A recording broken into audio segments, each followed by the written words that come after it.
अस्सलामुअलैकुम क्लास 9। उम्मीद करता हूँ आप लोग सब ठीक ठाक होंगे, खैरियत से होंगे। आज हम अपनी बुक का chapter number 5 linear equation start करने वाले हैं। लीनियर इक्वेशन हमें इस चैप्टर को स्टार्ट करने से पहले आपको बेसिक्स पता होनी चाहिए कि लीनियर इक्वेशन बेसिकली होती क्या है। लीनियर इक्वेशन की जनरल फॉर्म जो हमारे पास होती है वो ax + b = 0 होता है। इसमें a और b जो हमारे पास है वो कॉन्स्टेंट है और a जो है वो नॉट इक्वल टू 0 है। अब यहाँ पे a is not equal to 0 इसलिए कहा गया है कि हमारे पास जब भी किसी लीनियर इक्वेशन को हम सॉल्व करते हैं और a हमारे पास 0 होता है तो यहाँ पे चांसेस क्या होते हैं कि वो क्वेश्चन वहीं स्टार्ट होने से पहले ख़त्म हो जाता है, इसलिए a नॉट इक्वल टू 0 रखा गया है। और जो x हमारे पास है वो वेरिएबल है। अब ये लीनियर इक्वेशन वन वेरिएबल वाले लीनियर इक्वेशन कहा जाता है। अब लीनियर इक्वेशन में जो हाईएस्ट पावर होती है वेरिएबल की वो हमेशा क्या होती है, 1 होती है।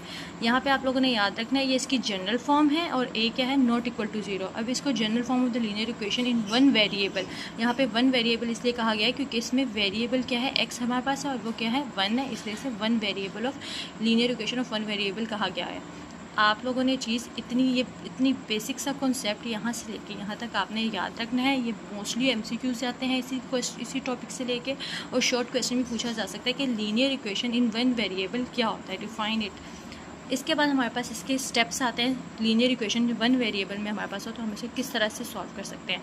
अच्छा, इस वेरिएबल्स को हमने जब हमारे पास लीनियर इक्वेशन आती है उसे हमने सॉल्व करना होता है। उसमें बेसिकली हमने x की वैल्यू फाइंड करनी होती है।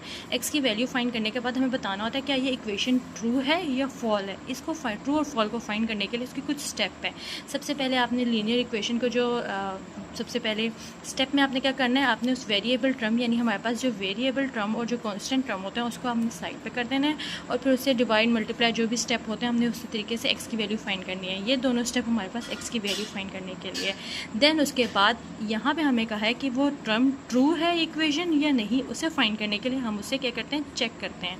अब चेक क्या करते हैं, हम उसे सब्स्टिट्यूट करते हैं। सोल्यूशन जो हमारे पास आया, x की वैल्यू आई है, उसे हम ओरिजिनल इक्वेशन में पुट करते हैं।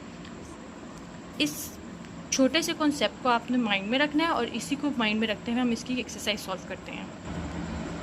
ये आपकी एक्सरसाइज का सबसे पहला क्वेश्चन है। इसमें आपने सबसे पहले स्टेप में क्या करना था, आपने x की वैल्यू फाइंड करनी है। अगर आप इस क्वेश्चन को ध्यान से देखें तो हमारे पास ये उसी फॉर्म में है, ax + b = आगे 0 में हमें कोई नंबर दिया है। देखा जाए तो ये हमारे पास लीनियर इक्वेशन की फॉर्म में ही है। अब इसे सॉल्व सबसे पहला स्टेप हमने क्या करना था, हमने सबसे पहले x की वैल्यू फाइंड करनी थी। x की वैल्यू फाइंड करने के लिए हमने क्या करना है, 12x, क्योंकि इसके पास एक वेरिएबल है हम इसे इधर ही रहने देंगे, -6। ये कांस्टेंट नंबर हम उठा के इस तरफ ले आएंगे। लेकिन आपने ध्यान रखना है कि जब हमारे पास किसी भी कांस्टेंट नंबर के पास पॉजिटिव का साइन है और वो इक्वल की दूसरी तरफ जाता है तो वो किस में चेंज होता था, नेगेटिव में। जब ये नेगेटिव में चेंज होगा तो हमारे पास -30 आ जाएगा। 12x को हम एज इट इज़ लिखेंगे, माइनस माइनस क्या होता है, प्लस होता है। इट्स मीन 30 में हम 6 प्लस कर देंगे तो 36 हो जाएगा। और साइन हम नेगेटिव का लगाएंगे क्योंकि बड़ी वैल्यू के पास क्या है, नेगेटिव का साइन है। इसके बाद हमने क्या करना है, अब 12x हमारे पास इस नंबर के पास हमारे पास कांस्टेंट एक वेरिएबल है। अब इस वेरिएबल को हमने यहाँ रखना है और जब हमारे पास कोई भी कांस्टेंट नंबर किसी वेरिएबल के साथ लिखा जाता हो या मल्टीप्लाई हो रहा हो तो वहाँ पे इक्वल की दूसरी तरफ जाते वक्त वो क्या हो जाता है, वो डिवाइड में चला जाता है। तो ये नंबर यहाँ आके क्या हो जाएगा, डिवाइड हो जाएगा। डिवाइड करने के लिए अब हमने देखना है कि किस दोनों इवन है, ये भी इवन है, ये भी इवन है, दोनों नंबर इवन है। इट्स मीन ये दोनों एक टेबल पर जा सकते हैं। 12 1 = 12, 12 3 = 36 माइनस x, ये हमारे पास x की वैल्यू है। इस लीनियर इक्वेशन को सॉल्व करते हुए हमने x की वैल्यू फाइंड कर दी। अब x की वैल्यू फाइंड करने के बाद हमने इसका एक चेक देखना है। चेक करने का स्टेप हमारा ये था कि हम डिफ़ाइन करेंगे क्या हमारी ये स्टेटमेंट ट्रू है या फॉल है। अब उस स्टेटमेंट को ट्रू या फॉल एक्सप्लेन करने के लिए हमें इसका एक चेक करना पड़ेगा। अब चेक हमारे पास कैसे करेंगे, हमारे पास क्योंकि x की वैल्यू हमने फाइंड कर ली है तो हमारे पास जो ओरिजिनल इक्वेशन है पुट करेंगे हम x = -3 इन ओरिजिनल इक्वेशन। हमारे पास ओरिजिनल इक्वेशन कौन सी थी, 12x + 30 = -6। ये हमारे पास ओरिजिनल इक्वेशन है। जब हमने इसमें 12 -3 x की जगह पुट किया + 30 = -6 आया। अब इसे सॉल्व करेंगे। 12 3 = 36, माइनस का साइन था तो माइनस आ जाएगा, + 30 = -6। माइनस माइनस प्लस माइनस होता है। इट्स मीन 36 में से क्या माइनस करेंगे, 30 माइनस करेंगे, हमारे पास 6 आ जाएगा और बड़ी वैल्यू के पास माइनस का साइन है, -6। अब यहाँ पे आपने आपने इस बात का ध्यान रखना है कि जब आप इसे चेक करेंगे, चेक करते वक्त आपका लेफ़्ट हैंड साइड इक्वल होगा राइट हैंड साइड के। अगर आपके दोनों लेफ़्ट हैंड साइड और राइट हैंड साइड इक्वल होंगे, इट्स मीन आपकी ये स्टेटमेंट, आपकी ये इक्वेशन ट्रू है, ये ट्रू है। तो आप कहोगे so it's equation is true.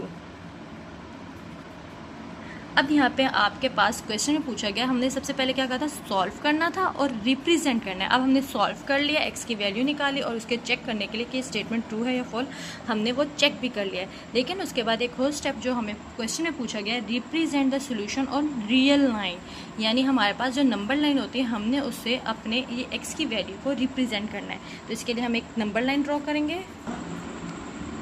अब यहाँ मैंने एक नंबर लाइन ड्रॉ की है, आप देख लेंगे यहाँ पे 0 है, एक तरफ पॉजिटिव नंबर है और एक तरफ नेगेटिव नंबर है।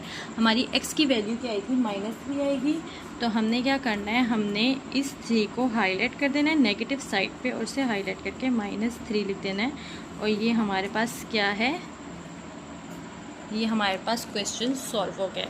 वैसे बेसिक सा मेथड है इसका। आपने सबसे पहले क्या करना है, आपने x की वैल्यू फाइंड करनी है, फिर उसे चेक करना है कि आपकी स्टेटमेंट ट्रू है या फॉल्स। ट्रू अगर आ रही हो तो उसे आपने क्या करना है, एक नंबर लाइन में रिप्रेजेंट करना है। उम्मीद करता हूँ आपको समझ आ गया होगा, और अगर आपको नहीं समझ आए, किसी भी तरह की क्यूरी हो, आप मैसेज करके पूछ सकते हैं।